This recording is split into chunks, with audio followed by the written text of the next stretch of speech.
computer মগজু বুলি কোৱা হয় যাবতে আমি ইনপুট ডিভাইস দিওঁ ইনপুট ডিভাইস আমি যিবিলাক ডাটা যিবিলাক সংকেত আমি কম্পিউটাৰত দিওঁ এইটো ক'ত যায় সব CPU যায় CPU থেকে এনালাইসিস কৰাৰ পিছত ৰিপ্লাইটো আমাক আউটপুট ডিভাইসৰ মাধ্যমেৰে দিওঁ ঠিক আছে এটা CPU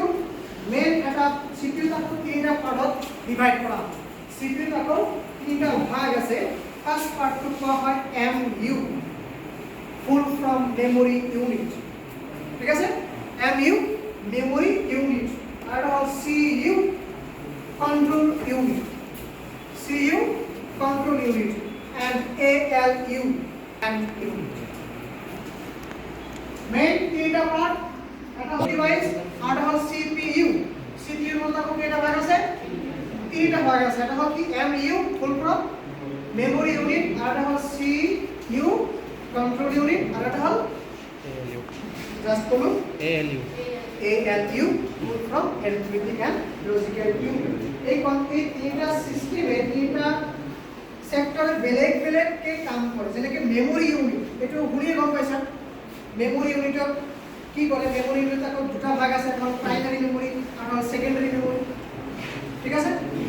এটো ডিটেইলছ কলে বহুত দীঘলীয়া হৈ যাব এটো মেমৰি ইউনিট মেইনলি তেওঁলোকে ডাটাবিলাক ষ্ট'ৰ কৰে ফৰ এক্সাম্পল কম্পিউটাৰত কিবা এটা এপ্লিকেশ্যন আমি লিখিবা যদি তাত মেমৰি ইউনিট সিস্টেম নাথাকে তুমি কম্পিউটাৰটো অফ কৰিবা এটা গুচি যাব আৰু বিষয় নহয় এটো মজুত কৰি ৰাখাৰ কাৰণে খাইটো লাগিব কম্পিউটাৰৰ ভিতৰত এইখিনি হ'ল এই মেমৰি ইউনিট ঠিক আছে memory unit next CU control ইউনিটে গোটেই কম্পিউটাৰ সিস্টেমটো কন্ট্ৰোল কৰে কিমান ইলেক্ট্ৰিচিটি লাগিব কিমান ব্ৰাইটনেছ কিমান ডিসপ্লে ব্ৰাইটনেছ চাৰ্জ কৰিলে সেইটো বছৰ দাম মানিলে কি নামানিলে ক'ত ক্লিক কৰিলে ক্লিক কৰাৰ পিছত ৰিপ্লাইটো কি দিব লাগিব এইবিলাক সব তুমি কন্ট্ৰোল কৰিব এই কন্ট্ৰোল ইউনিট কন্ট্ৰোল কৰিব নহলে তুমি মাৰিবা কন্ট্ৰোল প্লাস S হৈ যাব কন্ট্ৰোল প্লাস C হয় নাই কন্ট্ৰোল প্লাস S মানে কি হ'ব সেভ হ'ব যদি এই ইউনিটটো ঠিক নাথাকে কন্ট্ৰোল প্লাস S ত কিবা এটা আহি যাব বেলেগ কিবা এটা আহি যাব হয় নাই next ALU arithmetic and logical unit এইটোৱে গাণিতিক সমস্যা সমাধান যিমান ধৰণৰ গাণিতিক প্ৰবলেম আছে এই প্ৰবলেম বিলাক এই ALU ইউনিটে arithmetic and logical unite এইবিলাক কাম কৰে নেক্সট ইনপুট ডিভাইস এই ডিভাইস বিলাকক কোৱা হয় যিবিলাক ডিভাইস দি আমি কম্পিউটাৰ বা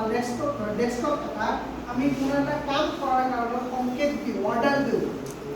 হয় নাই সেই ডিভাইস বিলাকক কোৱা হয় ইনপুট ডিভাইস এক্সাম্পল কোনোবা দিব পাৰিবা ইনপুট ডিভাইসৰ এক্সাম্পল কোনোবা ক'ব পাৰিবা যে এইটো ইনপুট ডিভাইস হ'ব পাৰে আইডিয়া আছে নাই কারণ আইডিয়া কম্পিউটার দেখাতো পাইছে প্লিজ সবে তে নেক্সট টাইম আমি একদম দেখাই দিম ঠিক আছে পার্টস বিলাক এটা ধরে ধরে দেখাই দিম ঠিক আছে input device no monitor is not input device monitor is not input device মই কৈ আছো যিবিলাক কে কম্পিউটাৰ অৰ্ডাৰ টু সংকেত টু সিলেক্ট কৰো কিবা এটা লিখাৰ কাৰণে ব্যৱহাৰ কৰো কিবা এটা সিলেক্ট কৰাৰ কাৰণে ব্যৱহাৰ কৰো এইবিলাক ডিভাইসক কোৱা হয় ইনপুট ডিভাইস যেনে কিবোৰ্ড মাউস ফৰ এক্সাম্পল তুমি কিবা এটা বস্তু লিখিবা কম্পিউটাৰ তুমি এটা এপ্লিকেশ্যন লিখিবা কিবা এটা সেন্টেন্স লিখিবা কিবা এটা বস্তু তুমি লিখিব লগা হৈ আছে কিবা এটা ডাটা এন্ট্ৰি কৰিব লগা হৈ আছে এটা সফটওয়্যাৰ ওপেন কৰি তুমি কলমটো লিখি দিবা নেকি কি হেলে লিখি দিবা মাউস এন্ড কিবোর্ড ইউজ কৰিবা এটা মাউস এন্ড কিবোৰ্ড ইউজ কৰি তুমি ইনফরমেশন দিলো না কম্পিউটার ইনফরমেশন দিলো যে এখানে কি লিখ হয় না এইটো সিলেক্ট কর এইটো সেভ কর এইটো ডিলিট কর আমি কি ইনফরমেশন দিলো জি টু ডিভাইস দিয়ে আমি কম্পিউটার ইনফরমেশন দিলো সেই ডিভাইস বিলাকক কোৱা হয় input device clear example keyboard example mouse আৰু আছে